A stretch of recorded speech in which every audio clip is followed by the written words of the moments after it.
जय हिंद साथियों। कैसे हो आप सब। आई होप आप लोग बहुत अच्छे होंगे।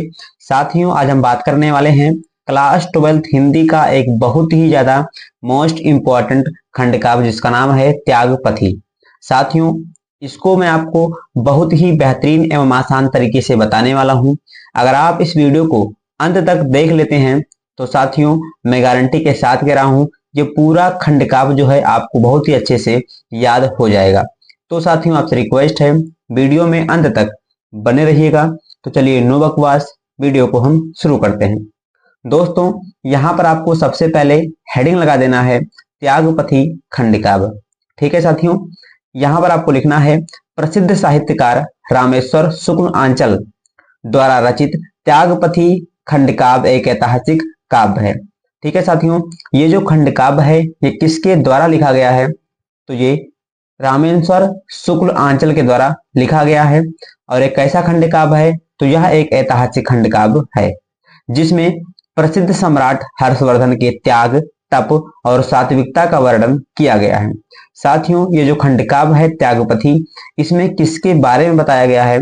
तो साथियों, इसमें हर्षवर्धन के बारे में बताया गया है। साथियों, इतना तो आपको सिंपल सा इसमें लिख देना है। अब उसके बाद में साथियों, इसमें जो है ना 5 सर्ग आपको पढ़ने हैं।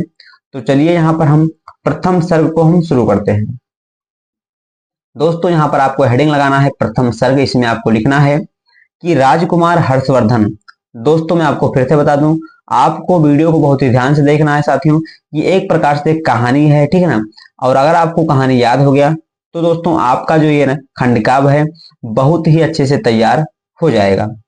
तो हेडिंग लगाएंगे प्रथम सर्ग। इसमें लिखेंगे राजकुमार हर्षवर्धन वन में शिकार करने के लिए गए हुए थे। ठीक है साथियों, राजकुमार हर्षवर्धन कहाँ गए थे? वन में शिकार करने के लिए। उसी समय उनके पिता के रोगग्रस्त होने का समाचार मिला।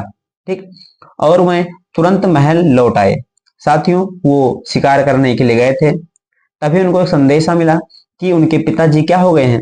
बीमार हो गए हैं। ठीक है, और वो तुरंत महल में लौट आए और अपने पिता की रोग मुक्ति कराने के लिए, यानी कि अपने पिता को रोग से दूर कराने के लिए, जो उनको रोग हुआ था उससे मुक्ति दिलाने के लिए बहुत से उपचार करवाते हैं। ठीक है साथियों, परंतु उन्हें सफलता नहीं मिली। यानी कि वे अपने पिता को जी को ठीक करने के लिए बहुत सारे उपचार करवाते हैं, लेकिन उनको सफलता नहीं मिली। उधर उनकी माता भी आत्मदाह के लिए तैयार होती हैं। साथियों, यहाँ पर कोई भी कारण रहा होगा, है ना, या फिर ये भी कारण हो सकता है कि इनकी मम्मी जो थी इनके पापा को देखकर, है ना, बहुत ज्यादा टेंशन में रही होंगी। इन्हीं कुछ कारणों से, है ना, वो भी सुसाइड करने के लिए तैयार होती हैं और अंत में उनकी माता आत्मदाह कर ही लेती हैं। यानी लास्ट में साथियों क्या होता है, उनकी जो मम्मी होती हैं वो सुसाइड कर लेती हैं। ठीक है साथियों, आगे लिखेंगे उसके बाद उनके पिता प्रभाकर वर्धन की भी मृत्यु हो जाती है। यहाँ पर आपको याद रखना है कि हर्षवर्धन के पिताजी का क्या नाम था? तो इनके पिताजी का नाम था प्रभाकर वर्धन।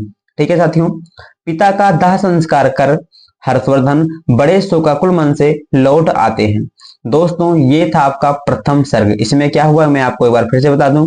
हर्षवर्धन वन में गए थे शिकार करने के लिए, तभी उनको एक संदेशा मिलता है ना, कि उनके जो पिताजी हैं वो बीमार हो गए हैं।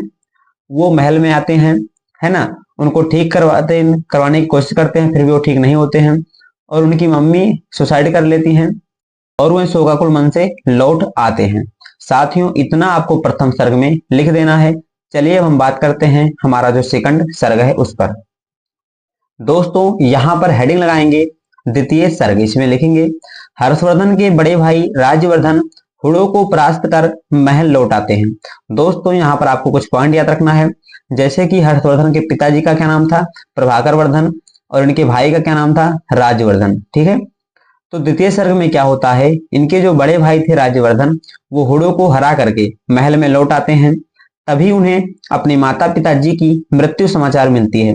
यानी कि उन्हें पता लगता है कि उनकी मम्मी पापा इस दुनिया में नहीं रहे, जिससे वे बड़े दुखी हो जाते हैं। ठीक है साथियों, जब वो इस खबर को सुनते हैं तो बहुत ही ज्यादा क्या होते हैं? दुखी हो जाते हैं और वैराग्य धारण करने का मन बना लेते हैं साथियों। और वो कहते क्या हैं कि अब मैं वैराग्य धारण कर लूंगा, यानी कि मैं इस दीन दुनिया से अब क्या हो जाऊंगा? मुक्त हो जाऊंगा और कहीं पहाड़ों पर जाकर रहने लगूंगा। उसके बाद में तभी उन्हें पता मिला कि उनके बहन के पति को मालवराज ने मार डाला है। यानी कि जब वो मन बना लेते हैं कि अब मैं बैराग को धारण कर लूंगा, तभी उन्हें सूचना मिलती है कि उनकी जो बहन थी, जिसका क्या नाम था, राजश्री नाम था, है ना, और उनकी बहन के पति को मालवराज ने मार डाला है और उनकी बहन राजश्री को बंदी बना लिया है। ठीक है साथियों, उसके बाद में देखिए क्या होता है। राज्यवर्धन तुरंत विनाश करने निकल पड़ते हैं। यानी कि इनके बहन के पति को किसने मारा था, मालवराज ने। तो जो राजवर्धन है ना, मालवराज को मारने के लिए निकल पड़ते हैं साथियों। और फिर क्या लिखा है कि परंतु वो मारे जाते हैं। ठीक है, यह खबर सुनकर हर्षवर्धन मालवराज का विनाश करने निकल पड़ते हैं। यानी कि साथियों यहाँ पर सिंपल से आपको देखना है, यहाँ पर क्या होता है कि जो राजवर्धन है ना, वो सोचते हैं कि अब मैं क्या करूंगा, बैराग धारण कर लूंगा। ठीक है, फिर उन्हें सूचना मिलती है कि उनके जो बहन के जो पति हैं उनको मालवराज ने मार डाला है ना। फिर उसके बाद में वो तुरंत क्या है, मतलब चल देते हैं किसको मारने के लिए, मालवराज को मारने के लिए। लेकिन वो मारने के लिए जाते हैं, फिर क्या होता है दोस्तों, गलती से वही मारे जाते हैं। फिर क्या होगा, जो हर्षवर्धन है वो मालवराज को मारने के लिए निकलेंगे। फिर देखिए क्या होता है, यह खबर सुनकर हर्षवर्धन मालवराज का विनाश करने निकल पड़े। तभी रास्ते में सूचना मिलती है ना, क्या होता है कि उनकी बहन विंध्याचल पर्वत की ओर चली गई है। वह अपने मित्र दिवाकर मित्र के जरिए अपने बहन को आत्मदाह करने से बचा लेते हैं। साथियों ये था द्वितीय सर्ग। इसमें आपको रटना बिल्कुल भी नहीं है दोस्तों, है ना। यहाँ पर क्या होता है, कोई आत्मदाह के लिए तैयार होगा, कोई जाके उनको बचा लेगा, है ना, कोई उनको बंदी बनाएगा और वो जाके उससे भिड़ेंगे, मारे जाएंगे। बस साथियों यही इसमें दोस्तों होता है और यही आपको सिंपल सा याद रखना है। तो साथियों यह था द्वितीय सर्ग। अब हम चलिए बात कर लेते हैं तृतीय सर्ग में क्या क्या हुआ है। अब यहाँ पर हम तीसरा हेडिंग लगाएंगे, तृतीय सर्ग। इसमें लिखेंगे हर्षवर्धन अपनी बहन के छीने हुए राज्य को वापस लाने के लिए कन्नौज पर आक्रमण कर देते हैं। यहाँ पर जो हर्षवर्धन थे, है ना, अपनी बहन के छीने हुए राज्य को वापस लाने के लिए, है ना, वापस उसको दिलाने के लिए कन्नौज पर आक्रमण कर देते हैं और अंत में मालवराज कन्नौज छोड़कर भाग जाता है। ठीक है साथियों, और हर्षवर्धन का हत्यारा कौन था, गोड़ शशांक, ठीक है साथियों, भी अपना गोड़ प्रदेश छोड़कर चला जाता है। यहाँ पर दोस्तों आपको याद रखना है कि राजवर्धन यानी कि हर्षवर्धन के भाई कौन थे, राजवर्धन, इसका हत्यारा कौन था, तो वो था शशांक। ठीक है साथियों, ये वही शशांक है जिसने बोधि वृक्ष को कटवाया था। ठीक है साथियों, महात्मा बुद्ध ने जिस वृक्ष के नीचे बैठकर, है ना, ज्ञान प्राप्त किया था, उसी वृक्ष को इसने कटवा दिया था। ठीक है साथियों, आगे लिखेंगे और सभी लोग हर्षवर्धन को कन्नौज का राजा बनने के लिए कहते हैं, लेकिन वह अपनी बहन को राज्य संभालने के लिए कहते हैं। और दोस्तों यहाँ पर जो पूरी जनता होती है वो कहती है हर्षवर्धन को कि आप कन्नौज का राजा बन जाइए, लेकिन हर्षवर्धन अपनी बहन को कहते हैं कि आप ही क्या करो, राज्य को संभालो। परंतु वो मना कर देती है और अंत में हर्षवर्धन अपनी बहन के नाम पर शासन करते हैं। ठीक है साथियों, इतना आपको लिख देना है तृतीय सर्ग में। मैं एक बार आपको फिर से बता दूं, हर्षवर्धन क्या करते हैं, अपनी बहन के छीने हुए राज्य को वापस लाने के लिए कन्नौज पर आक्रमण कर देंगे। ठीक है, और वहां का जो शासक होगा कौन, मालवराज, वो कन्नौज छोड़कर भाग जाएगा। ठीक है, और राज्यवर्धन का हत्यारा जो था शशांक, वो भी अपना प्रदेश छोड़कर भाग जाता है।